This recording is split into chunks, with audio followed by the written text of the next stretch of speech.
All right, ladies and gentlemen, this is this next television show, a personal favourite of mine because I was in this show a number of times, and I always got killed in really terrible ways by Lucy Lawless, and I'll tell you about that later. They represent Hercules and Xena, and wow, she was on earlier, and she's a fabulous woman. She played the amazing character Callisto. Please welcome Hudson Leick.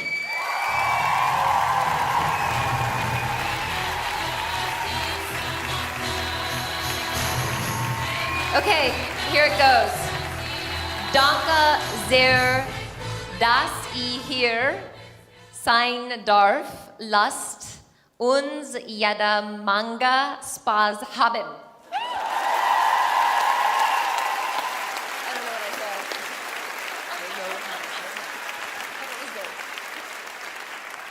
That was sensational. We are very lucky to have her here and get ready to make a huge amount of noise. She's one of my favorite characters in TV of all time. In Xena and in Hercules, she was there too. She plays Gabrielle, that ever-faithful sidekick. Please welcome Renee O'Connor.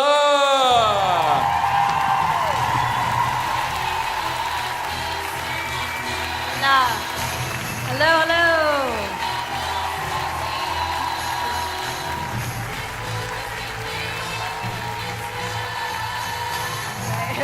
So translating what Hudson just said, I'm going to translate what Hudson just said. We're going to go on a very long trip to Berlin and drink a lot of beer. That's right? So thank you for having me. It's my first time to Germany, and can't wait to see more of your country. So thank you. Thank you very much, Renee, and very looking forward to your panel. Oh, another little film that's...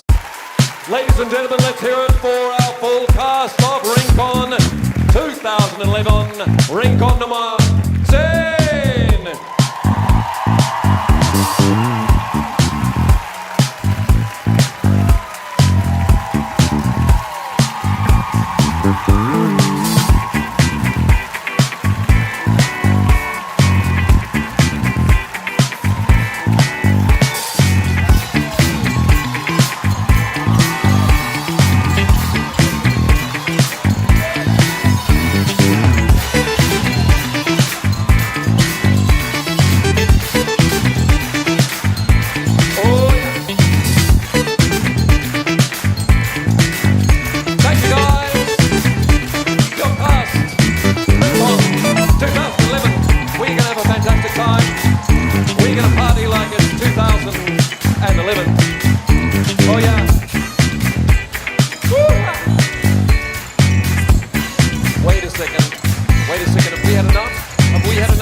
Have you had enough? Would you like to see them back again? One more time? You're going to make more noise than that? Do you want to see them back one more time? All right, I'll see if they're still there. Ladies and gentlemen, welcome back the cast, the actors, the guests, Rincon 2011.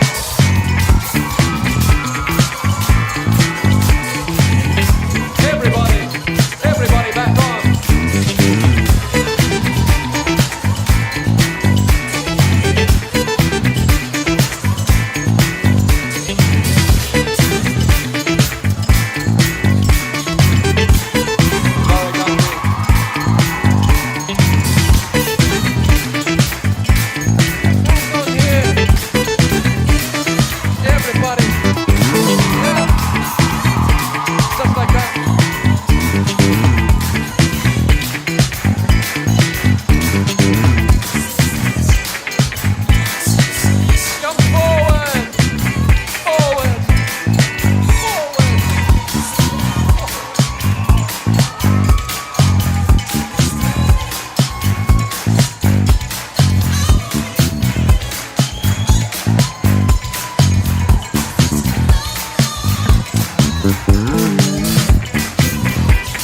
Ladies and gentlemen, your cast for Rincon 2011.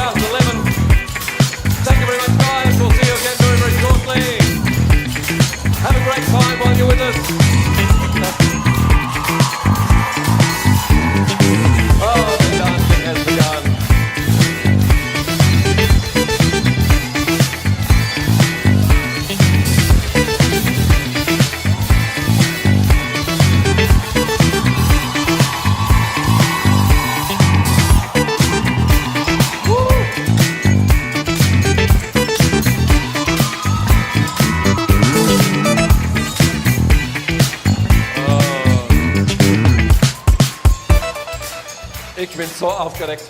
Und Jobing. Oh, Deutschland. Mwah. Yeah, that's it. That's it. That's all I got. That's all the German I can remember. Schnitzel. Did I know anything else? No. Auf Wiedersehen. Oh, auf Wiedersehen. Welcome the lady who created such a memorable role as Callisto, and that is Hudson Leick.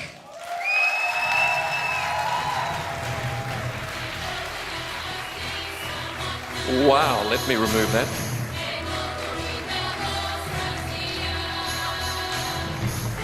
Hello. It's great to have you here. Thank you so much, Mark. It's my absolute pleasure.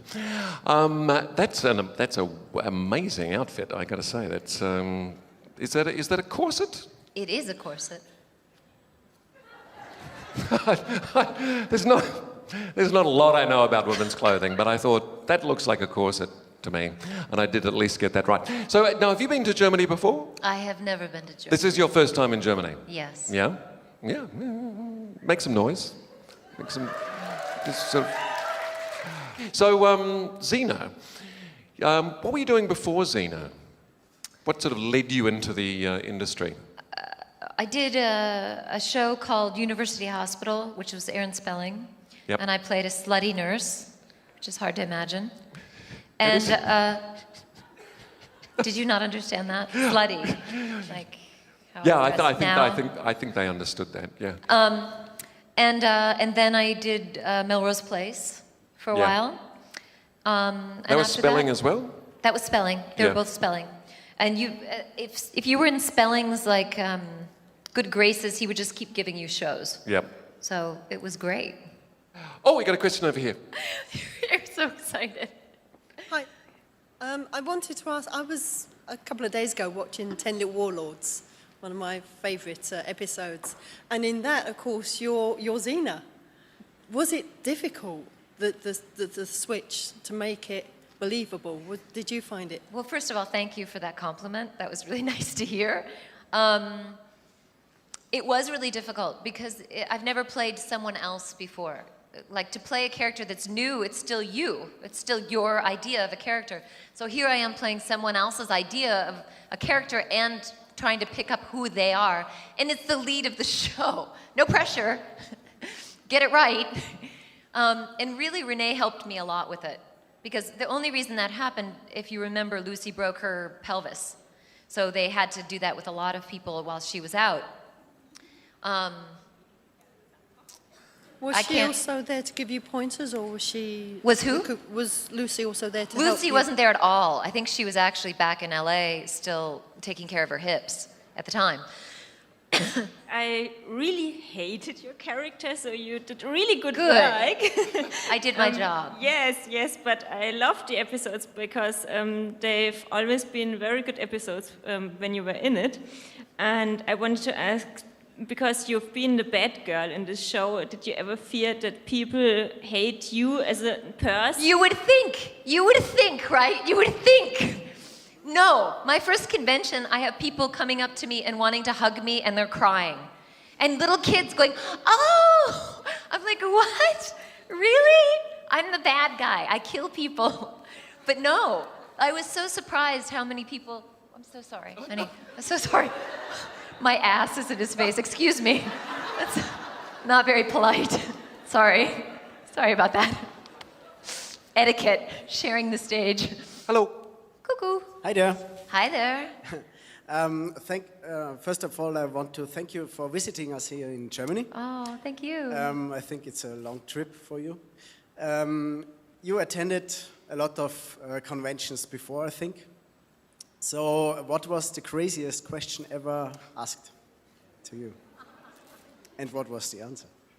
I think I can't remember exactly what it was, but someone saying, do you remember in episode 24 when you were in scene 3 and you were looking at Gabrielle and your eye blinked? What were you thinking in that moment? Because I thought that you were thinking that something was really from the past happening to you. Like, I can't follow that. I just looked blank at them and say, I don't remember. I don't remember. Because they know more about me than I know. They know more about the episodes than I know. I watched all of them maybe once in my life. Hello. Hello. What was your most memorable experience during the recording of Xena? My most memorable? You don't mind if I sit down here, do you? No, I don't mind at all. You can come down if you'd like. I can it's come. up to you. You Oh, do what you want. What no, feels no, best to you. I- You want to come down? Come yeah, down. Come down. No, all right. Come down.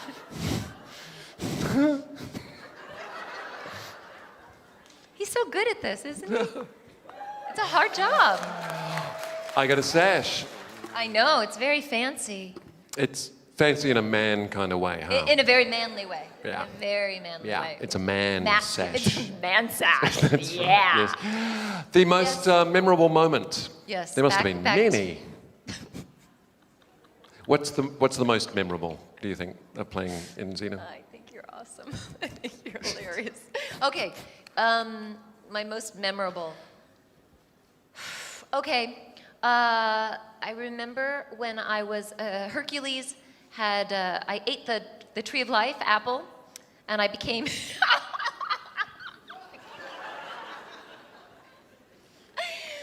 Oh my God, it's funny. Okay, so I ate the Tree of Life apple, and and I'm coming out of the wherever Hercules trapped me, and. You're not helping. You're so not helping. And Gabrielle puts her hand out because she thinks it's Xena. And so I grab onto it and I climb up really fast, and Gabrielle has to see my face. And she's like mortified. I think that it brought me such joy. That and killing her husband. I think those were really the key things that brought me joy. And action? Are we ready? I haven't. You're welcome. That's a good one. That's a keeper. I haven't seen much of Germany, so I can't tell you too much about it. But I can tell you what the hotel's like in the 6th floor. We get free coffee whenever we want it. Except I don't drink coffee. But we do get hot milk. As much as you want.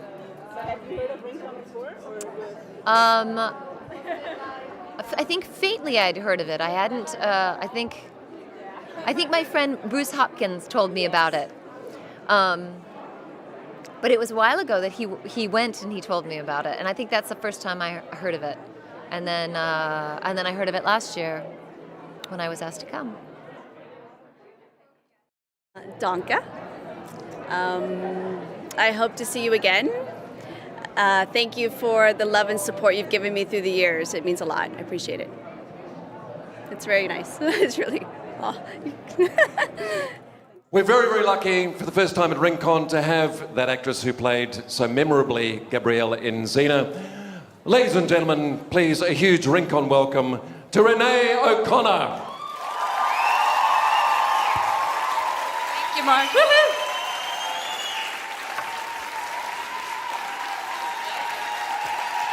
Mark, hello, hello. Hey. So, Guten Abend. what's that? Guten Abend. Guten Abend. Yeah? Guten Und Abend. willkommen zur Rincon. Welcome, thank you. It's my first time, yes. But we go way back, going to the Xena days. We do go way back, yeah. it's fun. Well, so it's my first time in Germany, obviously.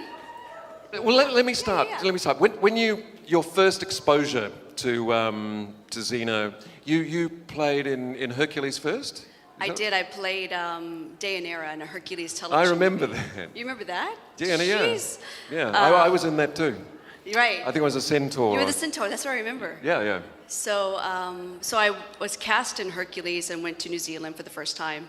Worked with Kevin Sorbo, who's lovely. Has he been here before? No, Kevin? No, not here. Not literally here, not yet. And then Xena came up. Yeah. And so they cast me as Gabrielle to play the sidekick, and realized that there was some sort of friendship between them that was deep and fun and loving, and then just sort of took on a life of its own. Did it start off Yeah. like that? Is that how they originally envisaged it. Oh no, I was the annoying, irritating sidekick that Yeah. she couldn't get rid of, and was the comic relief. And then I don't know. It was the end of the first season where I was so affected by her death, and then she was affected by my death, and we kept dying and back and forth. And before you know it, we were still alive. And no, that was it. That was when they said there's something here. It just took on a life of its own. You guys know that, though, yeah. You know. I have a question over here. Yes, I would like to start with the end, basically. Start with the end? Yes, because I was wondering for the friend in need, the dragon tattoo. There you are. Yes, the dragon tattoo, and how long did it actually take for them to paint that on you? You know what? Not as long as you think. There is this transfer that they would put on. So literally, I would just sort of lay down, and they would put it on, and then you put water over the top of it, and then it would go into my skin. And then they would come, and I think 3 ladies would paint my back. I'm like, this is the life. I just get to enjoy. And I love it so much. Actually, I have the transfer. So one of the makeup artists gave it to me. And so I tried to make an oil painting out of it. It did not come up well at all. But it was, but that's exactly what they did. It took maybe 30 minutes, which in makeup land is not very long. My estimate would have been around 5 or 6 hours at least. Yeah, no, thank God, no. Hello. Hello. Hello, Yes. Renee, in the middle. Hello. At what point of time during filming you did realize that your show was very special and did have a huge effect on people, especially, of course, on women? I had it in 2 stages. The first, when I started to see Lucy everywhere, you know what I mean? I started to realize that the show was popular. And I really kept to myself in New Zealand. You know, I enjoyed the show, I worked hard, and I would go and travel and do my own thing. So when I started to see Lucy everywhere, I was like, well, I think there's something to this. And then I started to see the real following, the real love for the show. And that's when I realized it was very special. But it really affected me after the show, when I realized how significant it was to empower so many people to be who they are. And so since then, it's affected my life, and I try to move forward and carry that and use it to the best of my ability, which is speaking and teaching and my own productions that are similar and wanting to empower people. Thank you very much. Mm-hmm. I saw a backstage scene from the last season of Xena, and I've seen that on one day the people on camera or so were wearing dresses. We were wearing dresses? Backstage. The people who work with the camera. Oh yeah, all right. The guys were wearing dresses. I never understand why it was they called do that. Frock Day. Okay. Am I saying that correctly? Frocks, you know, with dresses. They would call Frock Day, and then every single guy was required to wear a dress. And it was brilliant because you would have these guys that were 6'3" with long legs that would wear these tiny little red minis, you know, like it would end here. And then like these boots that started down here and had like a heel like this, you know? And you're just going, dang, why can't I have that? No, I'm joking. But no, then they would take, so they're like kind of, you know, doing their thing. And then they would stop and they'd pick up this gear that would be like a dolly, which is a huge piece of equipment. And then they would go like a bloke, you know, and then start moving it around in this little mini dress. And I was just like, that's so wrong. It doesn't work. Hiya. We all know that Gabrielle changed a lot over the show, and I was wondering which Gabrielle was your favorite, the innocent comic relief in the beginning or the more serious battling bard at the end? Probably the more comedic, for sure. I love to be goofy and have fun, you know, with anything theatrical. You wouldn't believe it, you know, but I do. And I think the other is very natural to come do the more dramatic things, and I get cast in that a lot now. You know, with independent films, I have a film coming out. It's called Beyond the Farthest Star, and it's a really beautiful piece about a family that is going through a huge transformation. So that stuff comes very naturally. But what I love to do is the comedy. So I fit that. It was good timing for me. I have heard of RingCon, but I always thought it was about Lord of the Rings. I never knew you included all fantasy characters. So it's lucky for me, right? Because I get to ask questions about what shows they like, and everyone's very grateful for the show Xena, and I appreciate that. Yeah.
Crazy, of course, for Hudson Leick and Renee O'Connor.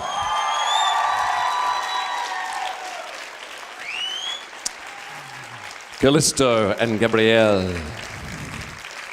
Good evening. Thank you. My pleasure. Hello. I think I'm on. Oh, hello. Hello. Oh, how did it feel to each play Xena? Oh, how did it feel for you to play Xena and for me to feel that you were Xena?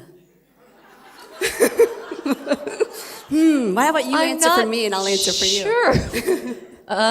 You helped me a lot play Xena, actually. Okay, I think you might have said something like that at the time. I So did, now, because you things said, come hey, back. hey. You'd be like, hey, no, it's like this.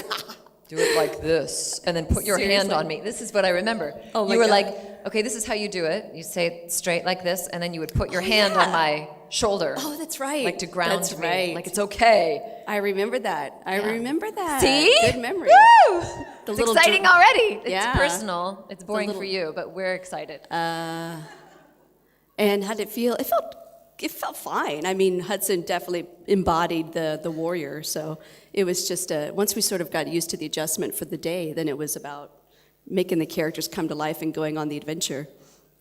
You know, I hated it.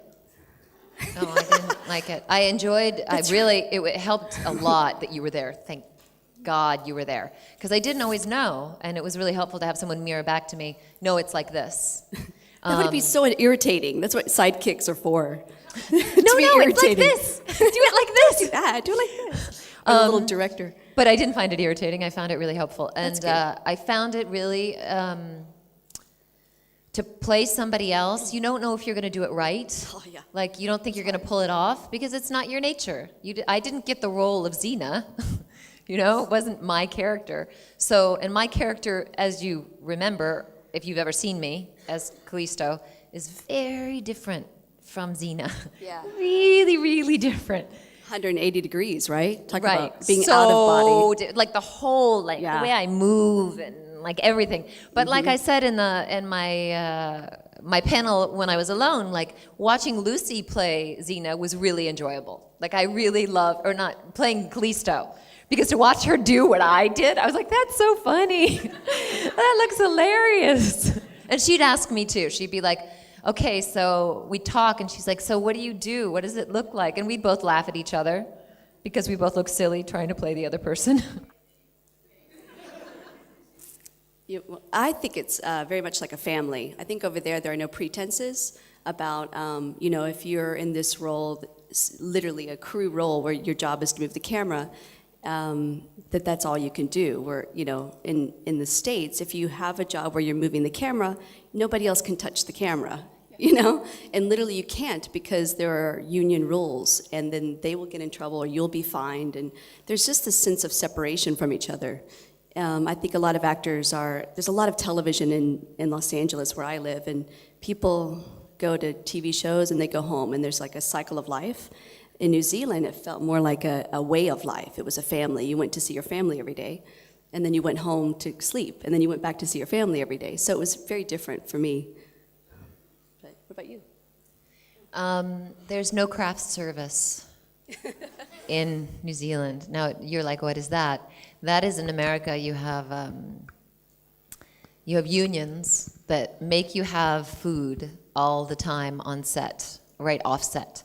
And usually they make you. You have to have craft service, typically. Yeah, that's true. And usually it's like licorice and chocolate and everything bad for you because the crew wants to constantly eat. But so do the actors. So when you're in America and you have time off, you're always grazing. You're not hungry. And you're always complaining. There's tons of things there, and you're always complaining. There's nothing to eat. And you're just eating the whole time. The good news about New Zealand is there is no craft service.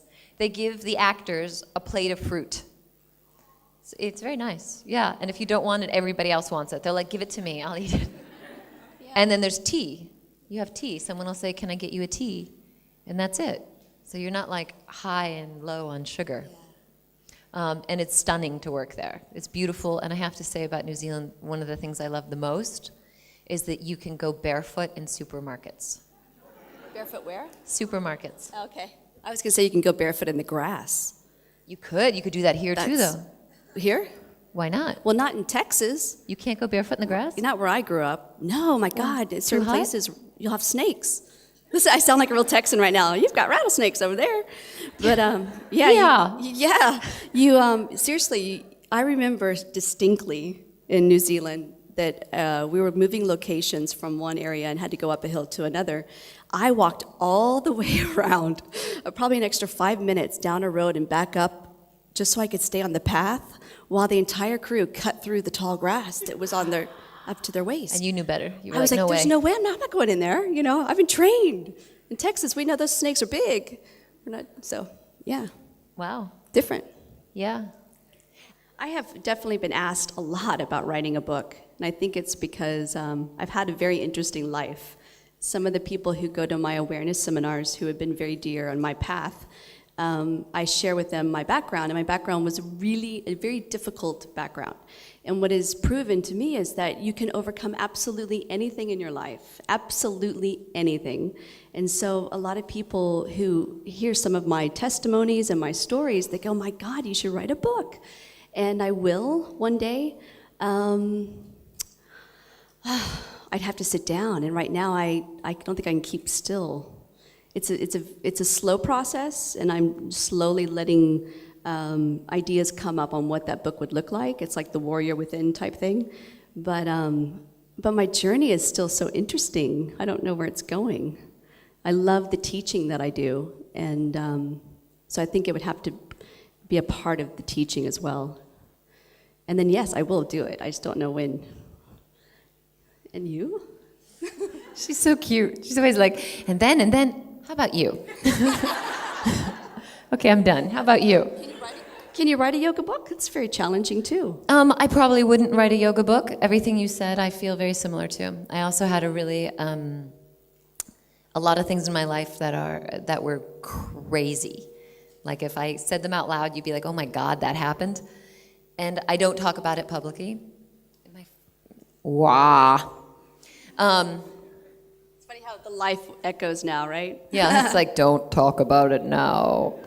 And I agree with what you said. We are able, it's amazing as human beings how fragile we are and yet how durable we are, how strong we are, how much we have gone through and endured, and we're still alive, we're still functioning, and besides just functioning or surviving, we can blossom, even in the dark. It's like lotuses. So there's mud, and that's a symbol they use a lot in India for enlightenment, because we grow out of the mud. So we grow out of all of the things that we experience, even the bad experiences of really bad childhoods or things that happen to you as an adult that are painful. You can blossom through that. And when you blossom through that, you can actually relate to other people really deeply, because you understand pain in a different way and you know that there's a way out of it. And that is amazing, to know that there's a way out of that deep depression or that deep pain. So the reason I think I would write a book about myself or my life story would be for that. It wouldn't just be for ego of like, oh, I'm so important. I'm not. But I know that we can get through things. I know as human beings all together, we can get through everything. Everything we can get through. And not just get through, but like enrich our lives and then be of service to other people, which is like really the most beautiful things we can do, because even with producing or creating things, it's all about showing people other ways of living and expanding and becoming more vast. Do you understand what I'm saying? Is this translating? That's so nice. Yeah. So we're going to play a dating game. Yes, we are, and you have to play. We need 2 volunteers, but we want to see you. You have to come up here to sit down. Anybody? Any takers? Oh, so scared. Yeah? 3. You want to come? Come. Okay. Oh, wait. Oh, come on. Let's have one more. Come on. Oh, we need one more chair. Sure. All right. Xena. I'm not picking her. Thank you. Okay, so I guess. Okay, so how does this work? Yeah. How does this work? We're making it up as we go along. So why don't we sit here, Renee, so we don't see them? Okay. Okay, so we're going to ask a question. Both of us are going to ask a question. And I'm not going to look at you guys, but we're going to ask you guys, okay? So you answer it, and then you answer it, then you answer it, then you answer it. And then Renee will ask a question, and same thing, okay? So I really like monkeys. Yes, I like monkeys. I like to hear monkeys in the morning. This makes me a lot of joy in my heart to hear monkeys. So please make your best monkey sound to wake me up in the morning, lovingly. Okay. Yeah.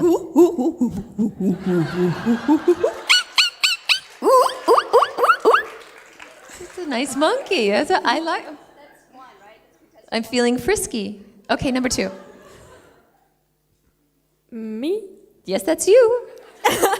Awesome. Same question. Okay. You're a monkey.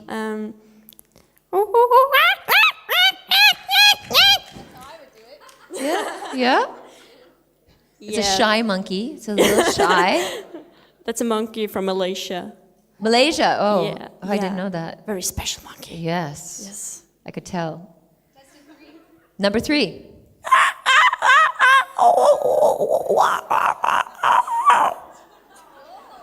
I'm afraid. I feel threatened for my life when I hear that sound. But sort of turned on. Number 4.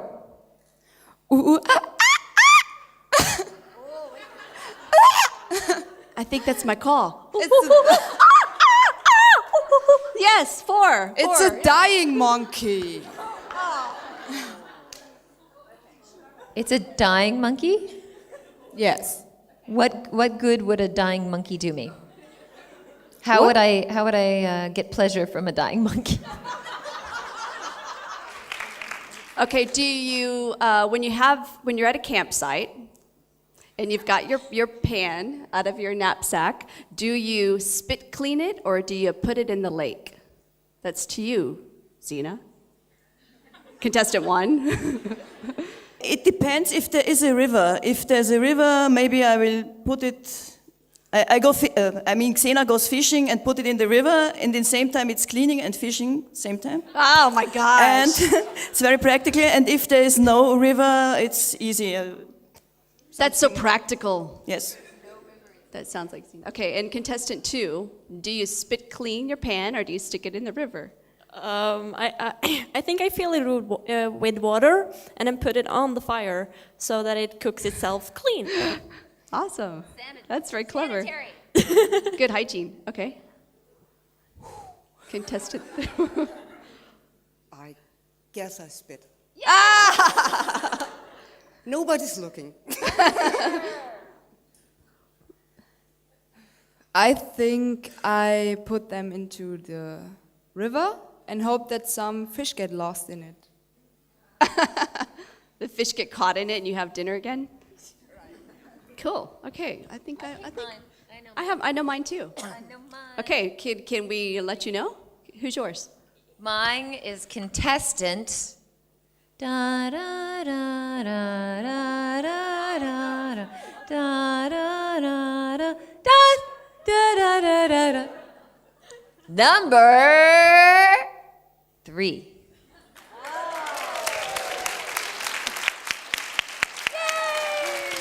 And I have contestant number 1.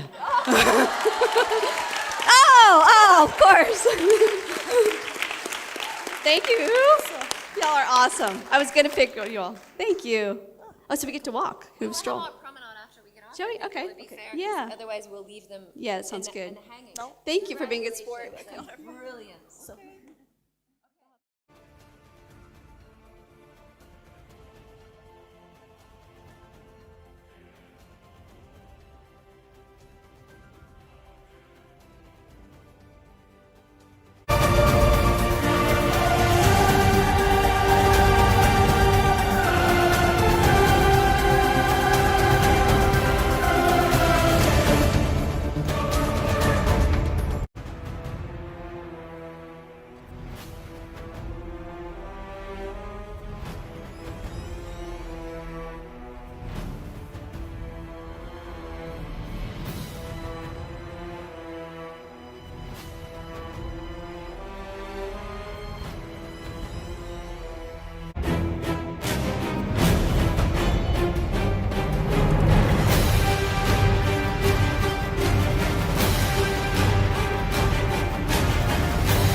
Our next 2 actors formed essential parts of what has become, people call it a Xena-verse. A world so interesting and populated with fascinating characters that so many people have gone on to become true fans of the show for many, many years, as evidenced over the last couple of days. They're also fabulous people in their own right and have been hugely entertaining over the last couple of days. She played Callisto in Xena and Hercules. Please welcome Hudson Leick.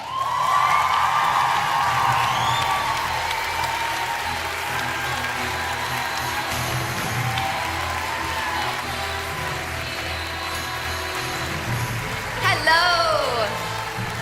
I want to say thank you so much for having me. It was so naughty and so much fun. And come to America and visit us now. Okay?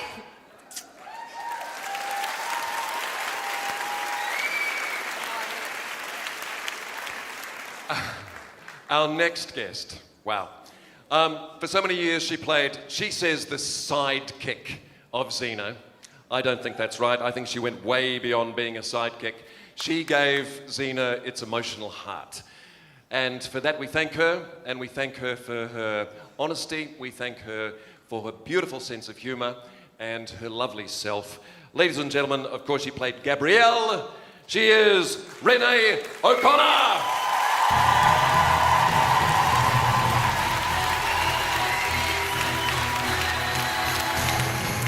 Okay, thank you. Thanks for having me. Okay. Thank you. So Mark says, by the way, closing ceremonies, you're going to put together a song or a dance. I'm like, you obviously haven't heard me sing. But there is something I learned as a kid. I'm from Texas, and there's a disclaimer with that. We have leaders that are, a little out of their mind. But anyway, we learned a little song. So I would love for you to take me back to my roots and help me out. Will y'all do that? All right. Okay, it's called Deep in the Heart of Texas. So I'm going to say something, and I'm going to go, boom. And you say, deep in the heart of Texas. Can y'all do that? Okay, we're going to try it. Ready? Just this part. Deep in the heart of Texas. Let's do it one more time. Here we go. Deep in the heart of Texas. Let's make it a little faster now. Ready? Deep in the heart of Texas. Okay. So the stars at night are big and bright. Deep in the heart of Texas. The prairie sky is wide and high. Deep in the heart of Texas. Reminds me of the one I love. Deep in the heart of Texas. Yeehaw! Thank y'all. Oh, yeah. Thank you. Thank you so much. Woo-hoo.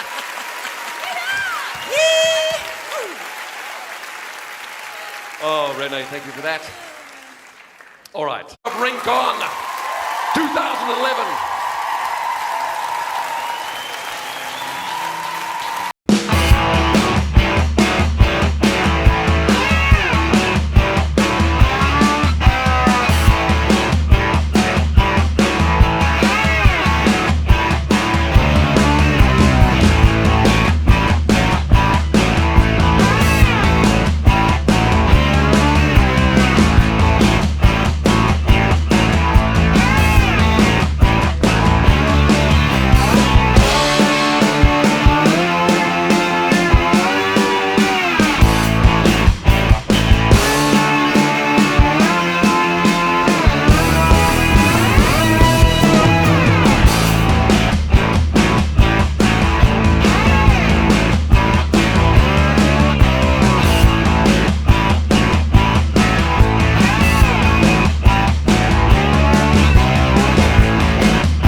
Thank you very much. Thank you, Mini Mark. It's been a pleasure. So been a pleasure to be Mini Mark. We've had a great time here at Rincon 2011, and we want to see you all back here in 2012 for Rincon nummer 11.